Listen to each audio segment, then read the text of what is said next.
When Gordon Ramsay walked out in anger, it wasn't just a dramatic moment. It was a breaking point. Tension had been building, mistakes kept repeating, and patience finally ran out.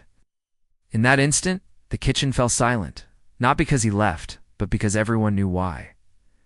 Ramsay doesn't walk away lightly. When he does, it sends a message louder than shouting ever could. It's about standards, pressure, and respect for the craft. Moments like this remind us that excellence, before we talk about shouting, chaos, or flying pans, understand this: Gordon Ramsay doesn't walk out unless something has gone seriously wrong. One moment, the kitchen is loud with pressure. The next, there's silence. In this video, you'll learn what really pushes Ramsay to that breaking point, the hidden warning signs most people miss, and why these walkouts are more calculated than they seem. There are lesser-known moments behind the anger that change how you see his leadership entirely. Stick around till the end, because the final insight explains why this moment mattered so much. Welcome to the video. Isn't optional in high-stakes kitchens, it's demanded every single second. Before we talk about the explosion of anger, it's important to understand what leads up to it. In a high-pressure kitchen, mistakes don't exist in isolation. One error quickly turns into a pattern. And when the same mistake is repeated again and again, it signals something deeper than carelessness. It shows a breakdown in focus, discipline, and respect for the process. In Ramsay's world, repetition isn't just frustrating, it's dangerous. Every repeated error wastes time, resources, and trust, especially when expectations have already been clearly set. Before we talk about the shouting, we have to talk about pressure. Professional kitchens operate against the clock every single second. Orders pile up, temperatures rise, and timing becomes everything. There's no pause button. When one person falls behind, the entire system feels it. Ramsay has often pointed out that pressure doesn't create bad chefs, it reveals them. Under tight deadlines, small weaknesses become obvious, and hesitation turns into chaos.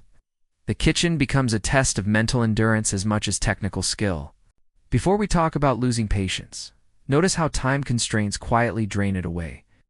When chefs are warned repeatedly and given chances to correct their mistakes, patience starts to thin. Ramsay's tolerance isn't infinite. It's conditional. It depends on effort, awareness, and improvement.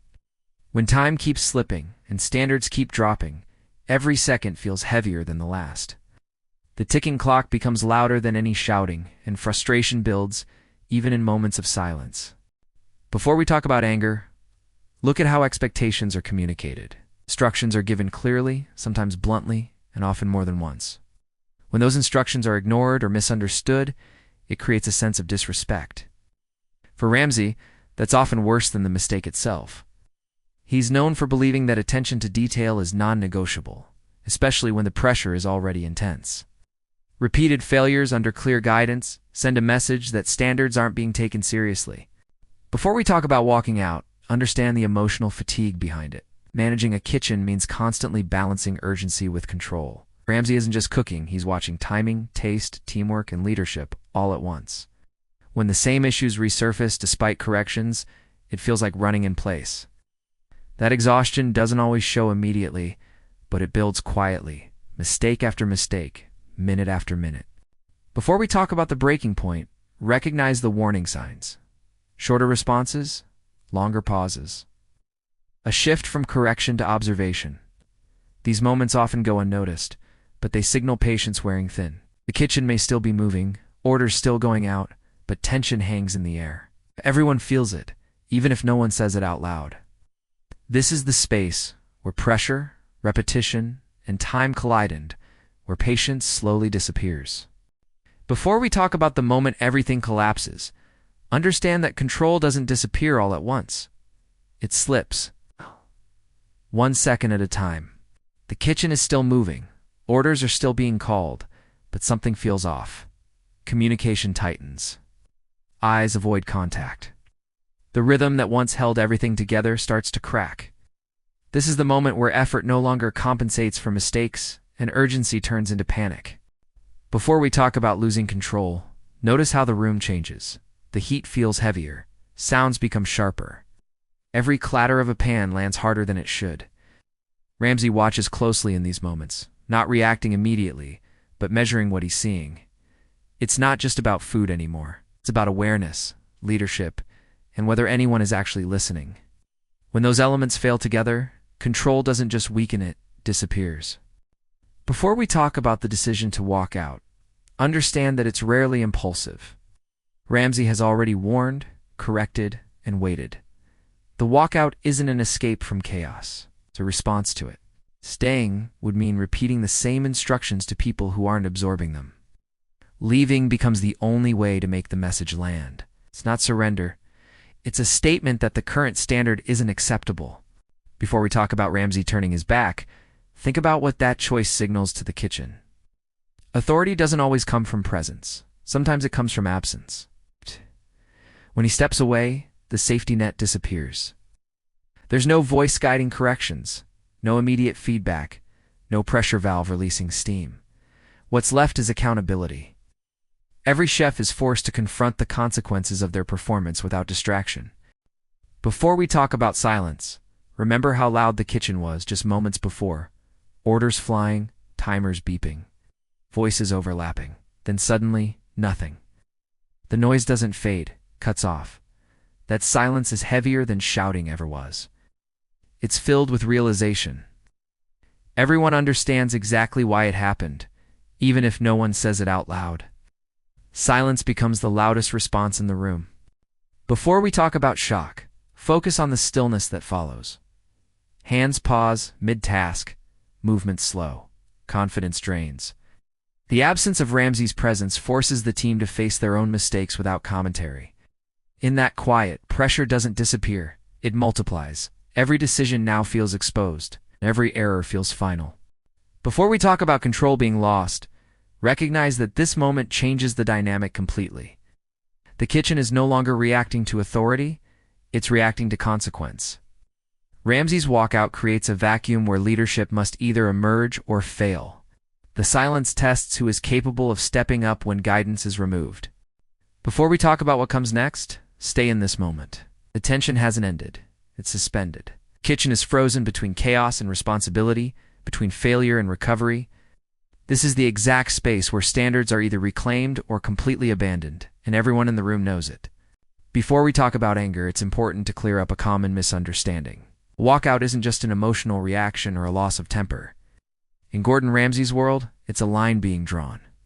When he leaves the kitchen, it's not because he's out of control, it's because control has already been ignored.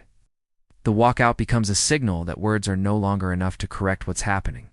Before we talk about shouting, understand that standards are the real issue. Ramsay's expectations are set long before the pressure peaks.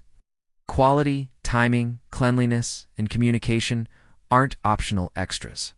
They're the foundation of the kitchen.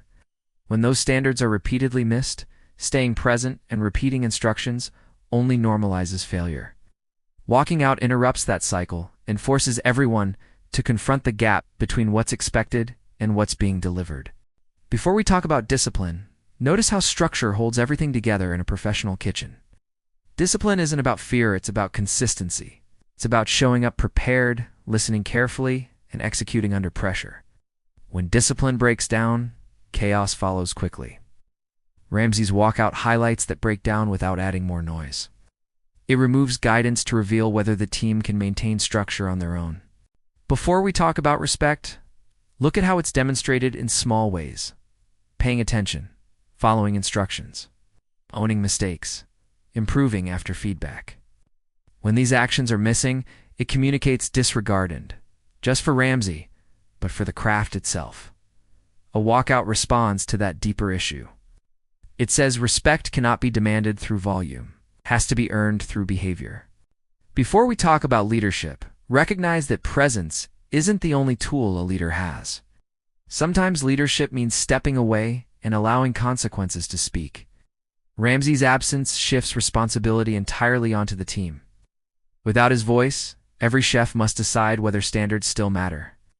The walkout becomes a mirror, reflecting the kitchen's true culture when authority isn't enforcing it moment by moment. Before we talk about discipline being harsh, consider the environment these kitchens operate in. Steak service doesn't forgive hesitation or carelessness. There's no room for shortcuts when customers, reputations, and livelihoods are on the line. Ramsay's standards are strict because the reality is strict.